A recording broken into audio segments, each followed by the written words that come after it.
My coach, and he was a great man beyond a coach. Okay, as Carl Ward and Bush was here, and Charlie Dinkins will tell you, whoever your coach was your father. Okay, and Craig McMahon was my father. When we got to that second district championship, he had a red, blue, and green shirt. That was the shirt that took us through the tournament. When we got to the championship game, he told Carlos and I that he had washed the shirt. So we lost that game. But again, he was a good man, loved him to death, and glad to see that he's finally honored and given his due.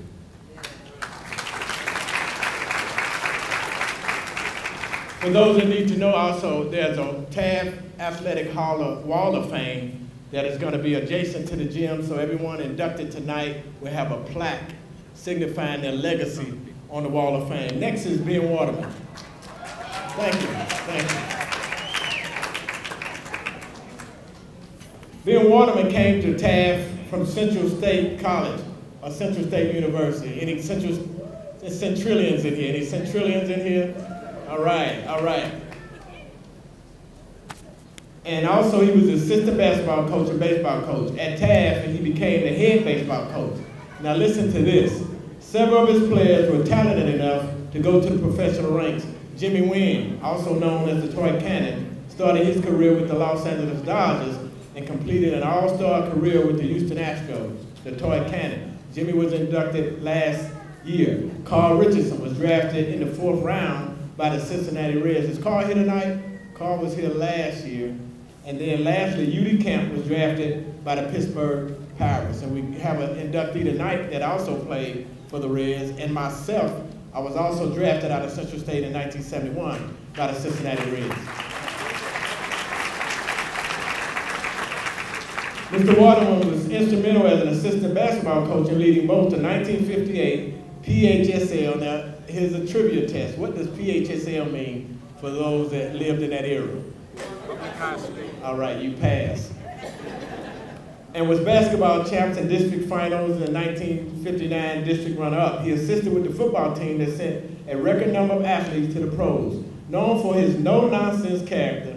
Is this the same Mr. Waterman that when school ended at 3 o'clock, you had to be down at... Can you come tell that story, please? Because I still can't wrap my mind around that. For you baseball players on the team now, when the 3 o'clock bell rang at Taft, you had to be in the locker room, in your uniform, and at Spinney Field, which is in Price Hill by Arlen Junior High School, by 3:15. Mr. Waterman would drive by you, okay, and tell you to hurry along. Okay? So you guys now, you just schools out, you go kiss your girlfriend, then go around, walk out on the field. But that was it then. The other thing about Ben, I loved him. I mean, he was a father. Okay? Is when we had basketball games, they had to bring an extra ref, because Ben was gonna knock one out. Because he didn't like you. He felt like, I'm over here, if you got a problem with the players, come see me. Don't put your hands on my players, nothing like that, or mistreat them. So if that happened, then we knew, you know, the one ref said, you don't, we said, oh wow, he's about to go. Bang, new ref. But he was just a great person. He never told us about his many accomplishments before he came to Taft. And he was just an outstanding person. I appreciate it. So with that said, Mr. Waterman was a linchpin in the Robert A. Taft, or on the Robert A. Taft coaching staff.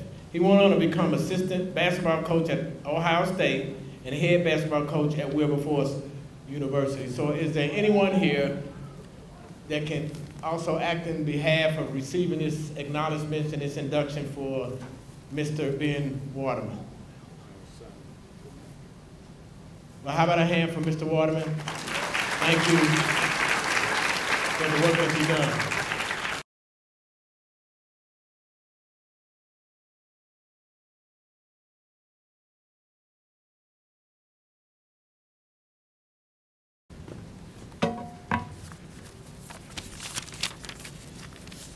All right, our next inductee is going to fall in the category of coaches and administrators. It's Judy Dieters.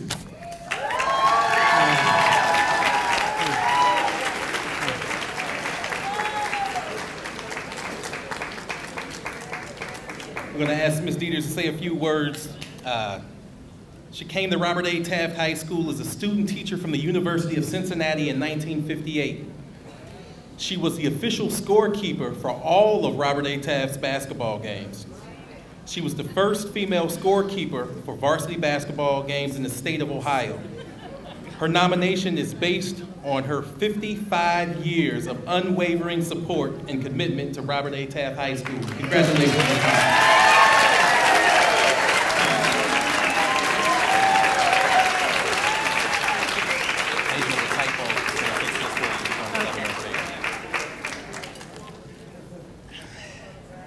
You don't know how nervous I am. Okay, thank you.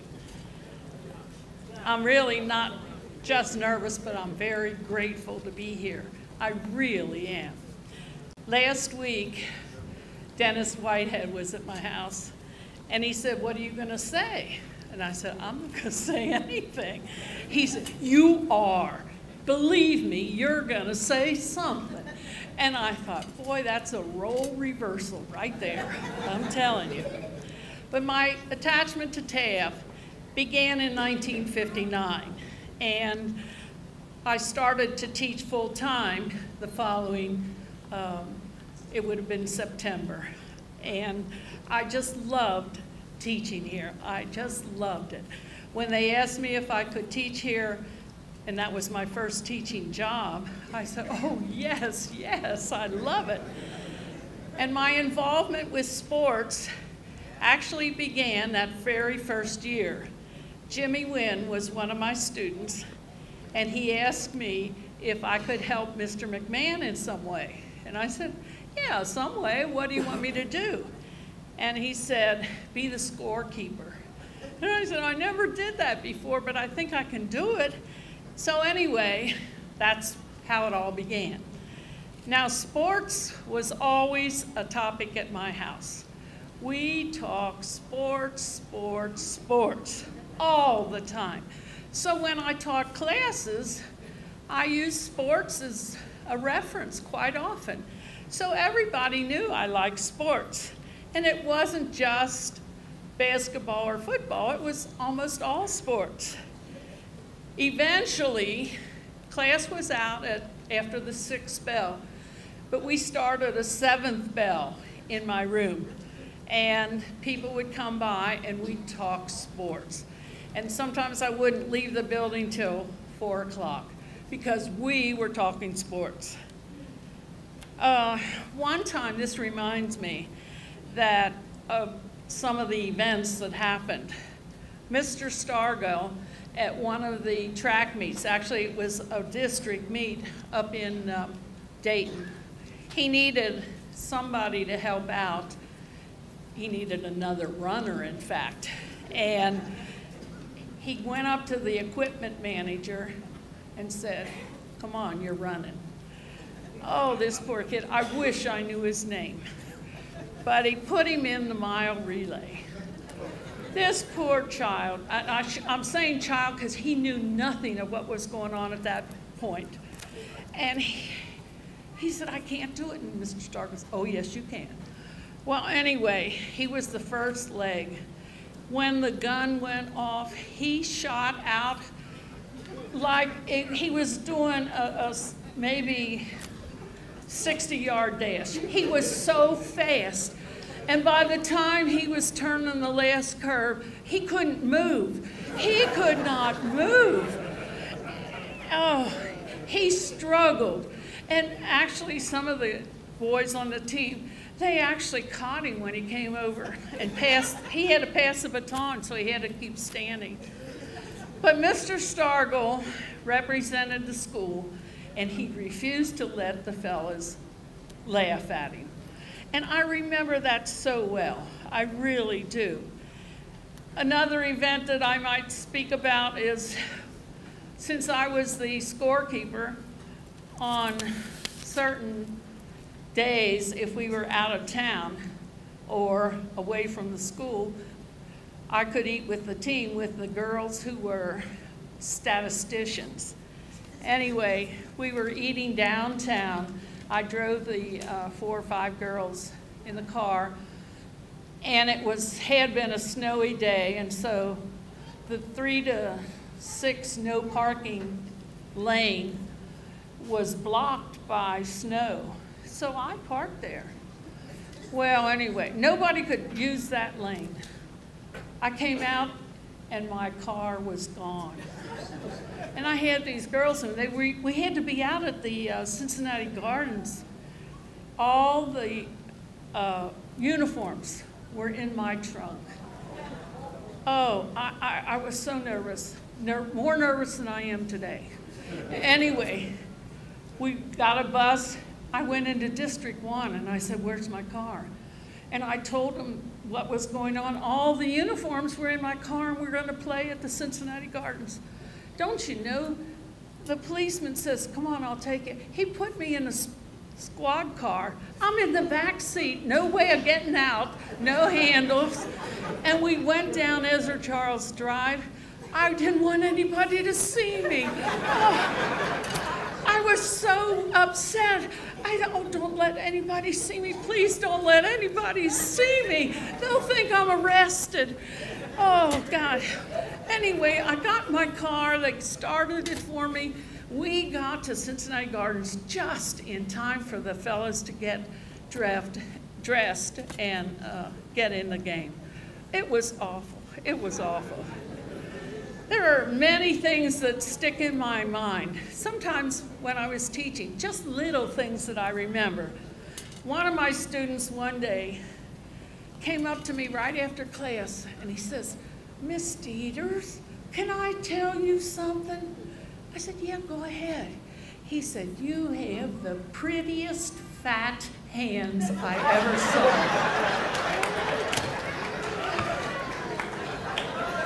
I'm telling you, you gotta love it. You just gotta love it.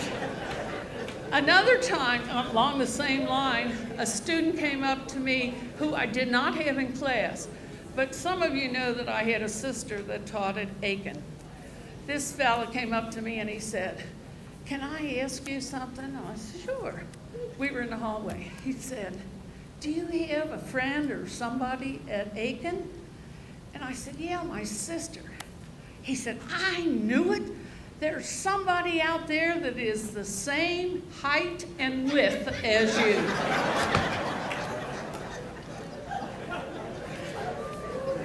What a way to tell me. Thank you.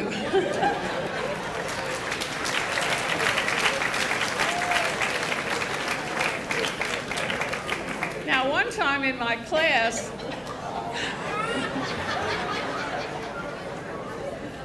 I had a student who, they were taking a quiz or a test, and I had this student come up to me and I said, "Bring your paper." He said, "Yeah?" I said, "Yes, bring your paper up here." He came up, I said, "You know why you're here, don't you?" He said, but very sheepishly. And I said, "You got an F." He said, "What?" I said, "You know what you did." And he opened his hands and he had the answers all over the palm of his hands. So anyway, this fellow became a very good student, went to college, graduated with a degree, has never lost contact with me. I had a heart attack a few years ago, got a long distance call, "Miss Dieters, I hope you're well." I mean, you gotta love Taft. You just have to.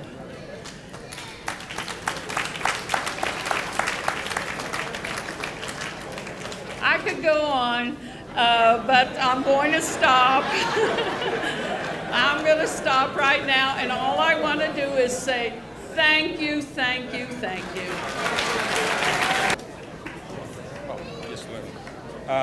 I just want to add to what she said about Mr. Starkville and those runners, and Carl Ward's in the back, and he can attest to it.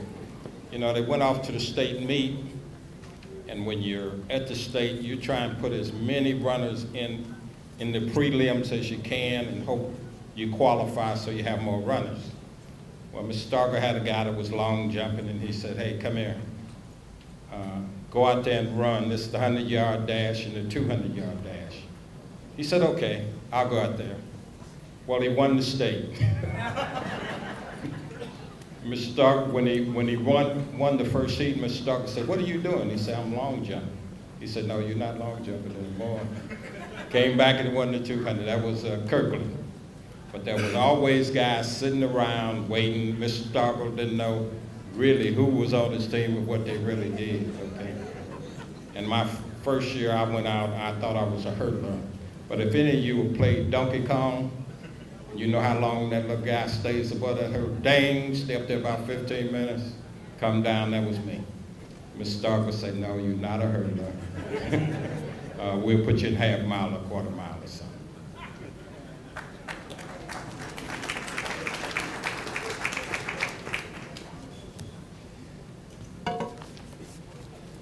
All right, our next inductee, Mrs. Anna Louise Childress Payne.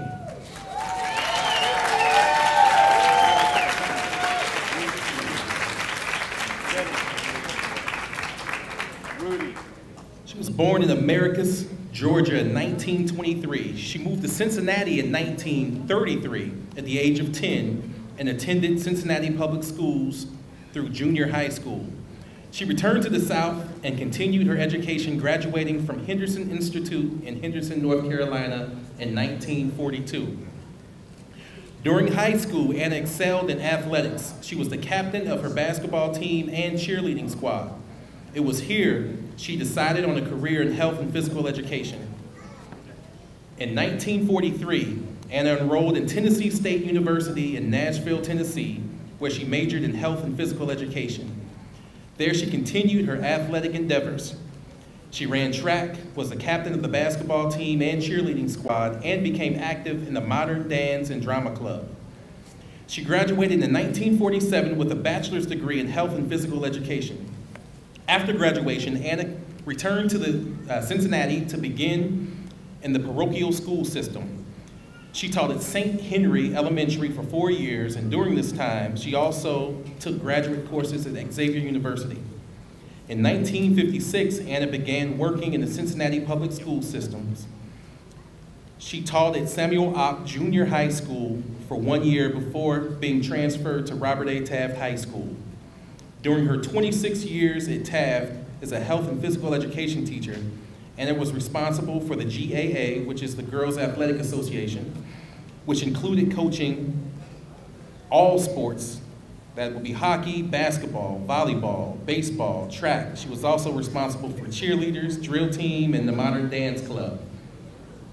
For many years, she choreographed the Taft Capades, which was known as the best high school variety show in Cincinnati, all right?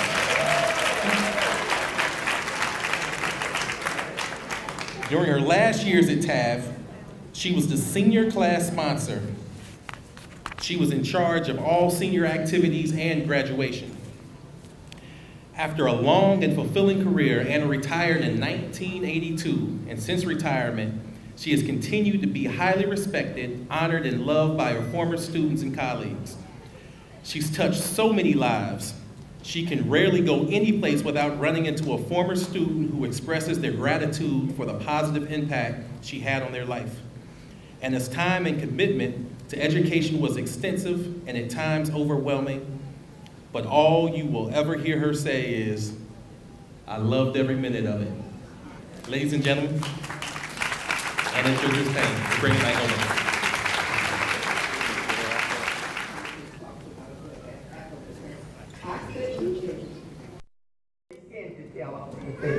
This has happened to me, and I have 3 of them up here with me now.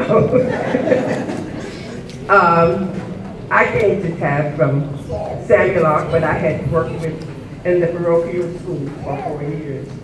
And it is there that I learned discipline. The nuns and the priests taught me that never holler at a child, because if you do, they'll holler. back at you. So I didn't do so much yelling as I did looking. And most of you in here, the ladies, and I was a gym teacher. And it's something about gym teachers that the kids hang with. And you know, and they love their coaches, the girls stay with me.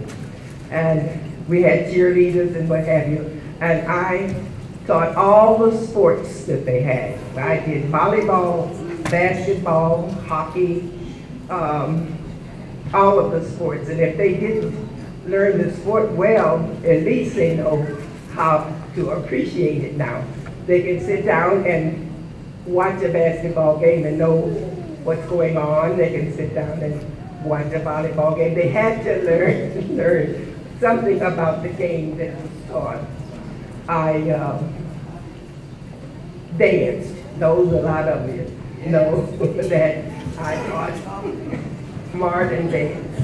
And I taught and worked with the Pates at Taft, and we did. I always felt that we had the best shows in the city during that. And most of all, I'm not going to keep you long. Most of all,